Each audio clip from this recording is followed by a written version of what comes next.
Lo- Depende de lo que ha adquirido, de ese potencial que hemos traído y que implica no aplicar la ley del talión. ¿Qué se gana con una venganza de ese tipo? Y sin duda, si es que tenemos una venganza Pero frente doctor, a una... doctor, vea, estaba terminando de leer los dos tomos del libro de viajes de Manuel Jesús Orbegoz.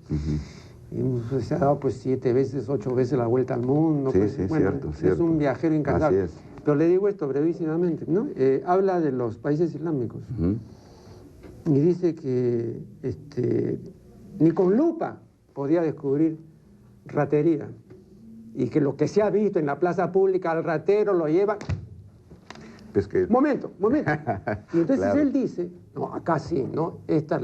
Con esta imposición del miedo, ¿no? Es un terror. Y ojo, son millones, ¿eh? Nadie toca nada. Dice que él dejaba su cámara en la plaza pública y todo, regresaba y estaba la cámara, ¿no? Y pasó algo similar en la época de Mao en China. Claro, claro. Entonces, Claro. Bueno, es que la venganza y el odio, que son dos grandes sentimientos humanos, ninguna de las dos cosas está en los animales, aunque los etólogos han demostrado, evaluando los mecanismos de conquista del líder entre los chimpancés, ahí hay más de un libro con el título La política de los chimpancés, demuestran que sí, que hay gérmenes de odio y venganza cuando es desplazado un líder o cuando a las mujeres se las desplaza por seguir al líder. Pero el odio y la venganza están al lado del miedo. Y la represión por el miedo creo que es lo menos racional que puede haber. Si una persona se porta bien porque tiene miedo a que lo castiguen, en otra situación, en otro pueblo, en otra región, va a destapar, sacar el corcho de esa botella y va a hacer las cosas que no las había hecho antes. Por lo tanto, es una solución que es sintomática, que puede ser controlada en esas regiones, pero que al lado de esa situación de miedo, de terror, también está el que impone ese miedo para su provecho. Y yo creo que los seres humanos no estamos en general, es una opinión muy optimista, dirá usted, pero no estamos en general construidos para manejarnos con el miedo y con el terror. Vamos a hacer acá un nuevo corte y ya volveremos.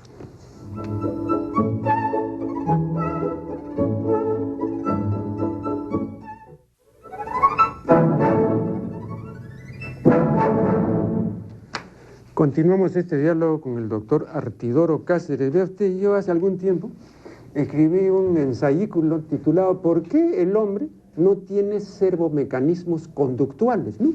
Yo me preguntaba por qué no tenemos estos dispositivos electromecánicos que permiten a las máquinas que cometen errores eventualmente no proseguir en el error, ¿no? Un disco compacto que rota a 500 revoluciones por minuto, si comienza a hacerlo a 499, viene el servo y lo pone otra vez en 500. Entonces el error no prosigue. Pero no tenemos nada parecido, nosotros nos equivocamos 20 años con el error, ¿no?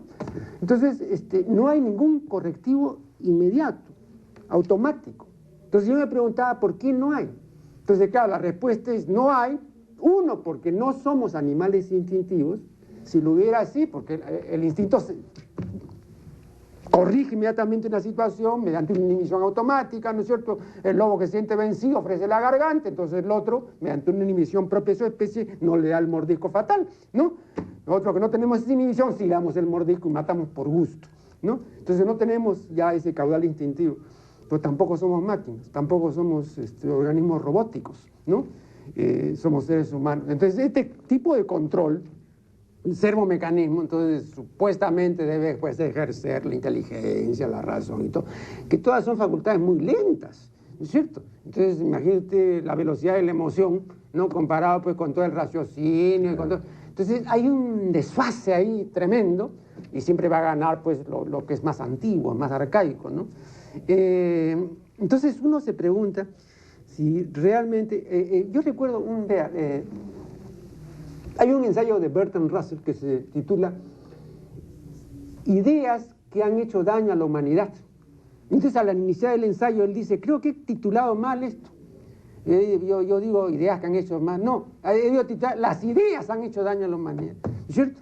Porque el que tiene una idea, el que tiene un pensamiento, ya puede tener dos. Y el que tiene dos duda, ¿no? Entonces puede acertar, pero puede equivocarse también.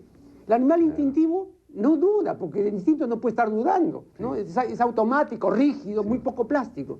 Las máquinas tampoco pueden estar dudando, ¿no? Entonces tienen comportamientos secuenciales, rígidos, fijos, pero que no perseveran en el error.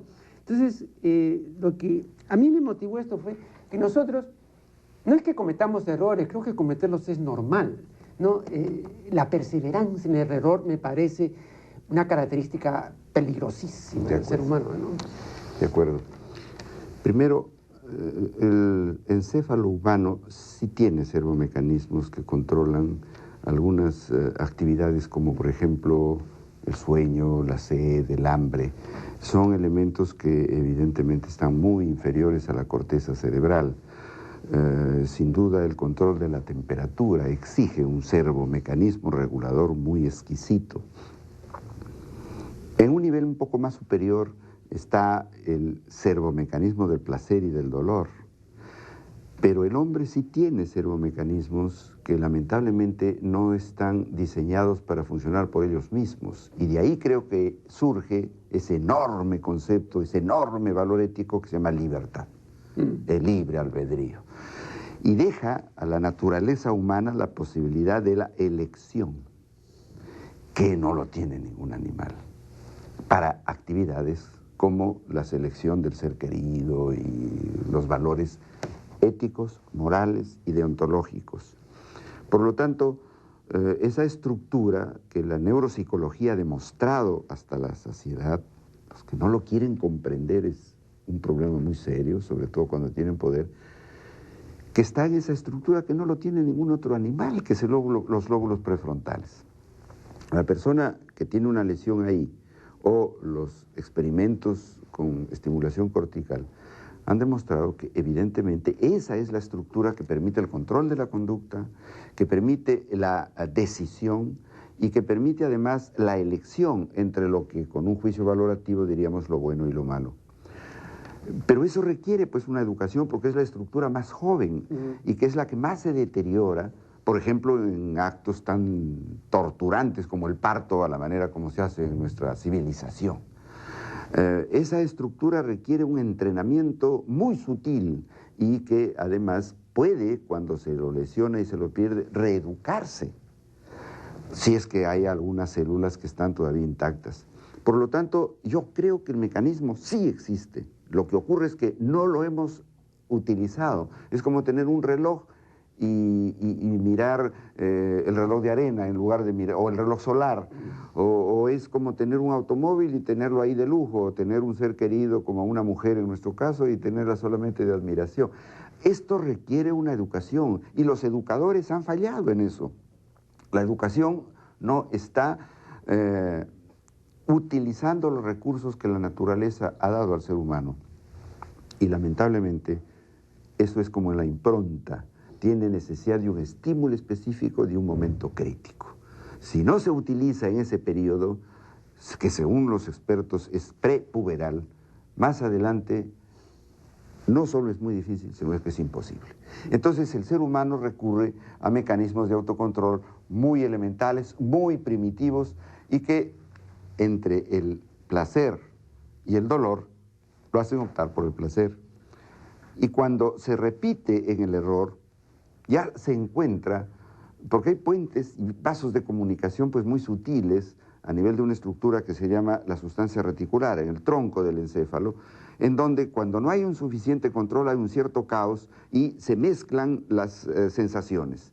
Y entonces ahí aparece, y perdone que insiste en eso, pero yo hago neuroanálisis, no hago psicoanálisis, claro, ¿no? Y desde mi perspectiva neuroanalítica encuentro un material extraordinariamente rico para lograr una aproximación a estos hechos tan misteriosos, si se quiere utilizar ese término. Entonces, hay una especie, así como cuando a un consumidor de drogas o a un lesionado cerebral se le hace escuchar un sonido y ve luces, o ver un cuadro y escuchar sonido. Ahí hay una interferencia, una especie de mezcolanza de estímulos y el dolor se transforma en placer. Y la reiteración del hecho hace que la memoria sucumba, y muchas veces, a pesar de la memoria, insistimos en el error. El hombre que se casa 2 y 3 veces con mujeres que se parecen a la del primer matrimonio y que por eso fracasan. No quiero llegar a esta observación hasta las elecciones, hasta los votos electorales, pero hay mucha persistencia en como si, ya esto es una interpretación psicológica, como si yo quisiera decir, me equivoqué, pues ahora no me voy a equivocar. Y en ese trance sigue repitiendo el error y se olvida que hasta el vals dice que toda repetición es una ofensa.